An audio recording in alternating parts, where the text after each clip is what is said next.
গরুচোর প্রতিরোধে আপনারা সবাই থেকে একটা বিশেষ কমিটি করেছিলাম, বাসকল কমিটি। এটা আমি উদ্ভাবন করেছিলাম এবং আপনারা খুব সফলতার সাথে কাজটি করেছেন। তেমনিভাবে এই চুরি প্রতিরোধে আমরা একতাবদ্ধ এবং আমরা আপনাদের সবাইকে নিয়ে আবার বসতে চাই। আমি আরও মিটিং করতে চাই আপনাদেরকে। মূলত মাদকের সাথে কোনো অবস্থাতেই কম্প্রোমাইজ করা যাবে না। মাদকটা আসে কোত্থেকে? আপনারা একটা কথা বলেন, মাদক কোত্থেকে আসে? মাদক তো বাংলাদেশে উৎপাদিত হয় নাকি? না। ফেন্সিডিল কোত্থেকে আসে? ইয়াবা কোত্থেকে আসে? এখন ঘরের মধ্যে দরজা খোলা রেখে দিয়ে আপনি যদি ঘরের মধ্যে মশা মারতে থাকেন, কয়টা মারবেন? ওই দরজাটাও বন্ধ করতে হবে, তারপর ঘরের মধ্যে মশাও মারতে হবে। আমরা দরজাটা বন্ধ করার জন্য আমরা বলতে থাকি এবং যারা দরজা বন্ধ করার দায়িত্বে তাদেরকেও আমরা বলি, অনুরোধ করি এবং তাদেরও এই গতিশীলতা দরকার। একইভাবে আমরা শুধুমাত্র এখানে থেকে যারা মাদক সংশ্লিষ্ট হয়ে গেছে, যে মাদক ব্যবহার করে ও কিন্তু বাধা পড়ে গিয়েছে, ও শত্রুর কাছে কিন্তু ধরা পড়ে গিয়েছে, ও কিন্তু বের হয়ে আসতে পারছে না, বের হওয়ার চেষ্টা করছে, ওকে আপনি দূরে না ঠেলে দিয়ে ওকে বুঝিয়ে শুনিয়ে, ও তো আমাদেরই কারো সন্তান, ওকে বুঝিয়ে শুনিয়ে আমরা যতটুকু আনতে পারি। আমাদের টার্গেট থাকবে মাদক যে বিক্রি করে, আমাদের টার্গেট থাকবে যে মাদক নিয়ে আসে, এই সলঙ্গায় যারা মাদক নিয়ে আসে। আপনারা আমাদেরকে তথ্য দিন, আমাদের পুরোপুরি সহযোগিতা। আমি ব্যক্তিগতভাবে বলেছি যে আমার যদি এখানে আসতে হয়, আমি এসে সলঙ্গায় বসে থাকবো। এই মাদক প্রতিরোধে কার্যকরী ব্যবস্থা গ্রহণ করা হবে ইনশাআল্লাহ। আমরা মাদক চাই না, একটা জাতিকে শেষ করে দিবে। ভালো একটা ছেলে খেলাধুলায় ভালো, পড়াশোনায় ভালো, ঝিমাচ্ছে, পড়াশোনা পারে না, বাবা মা যাকে নিয়ে গর্ব করার কথা তাকে এখন আমাদের ওই মাদক নিরাময় কেন্দ্রে দিয়ে দিতে হচ্ছে। এটা জাতির জন্য অভিশাপ। যে ছেলেটা দেশের জন্য কিছু করবে, সেই ছেলেটা আজ দেশের বোঝা হয়ে যাচ্ছে।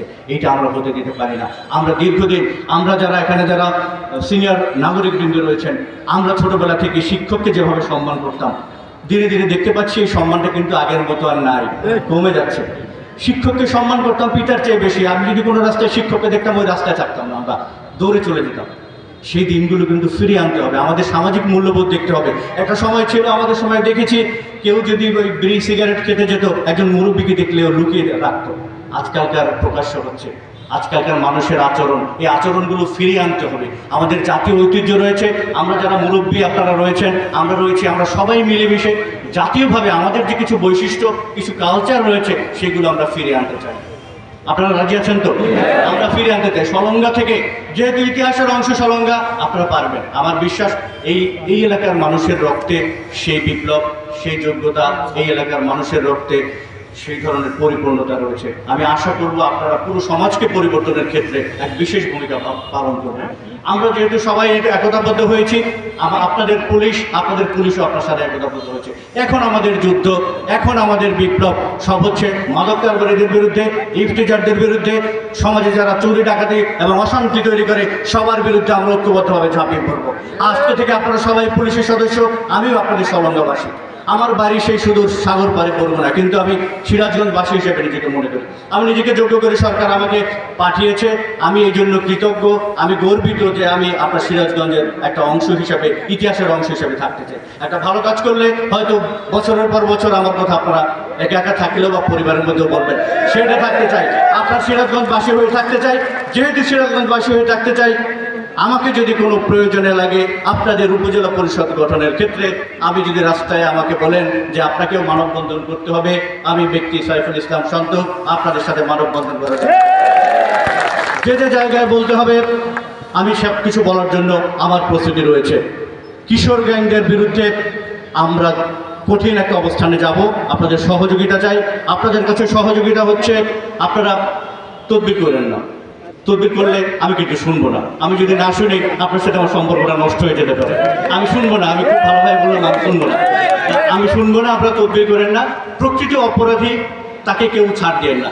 যদি ভুলবশত কাউকে হয় যে না, এই লোকটা ভুলে চলে আসছে, তার বিরুদ্ধে ওরকম অপরাধ নাই, ভুল হইতে পারে মানুষের, সেইটা বিবেচনা করে সবাই যখন বলবেন, আপনাদের প্রতি সম্মান করা হবে। কিন্তু প্রকৃত একটা অপরাধী, ইফতিজার কিংবা কিশোর গ্যাং, এদের পক্ষে কেউ আপনার কথা বলবেন না।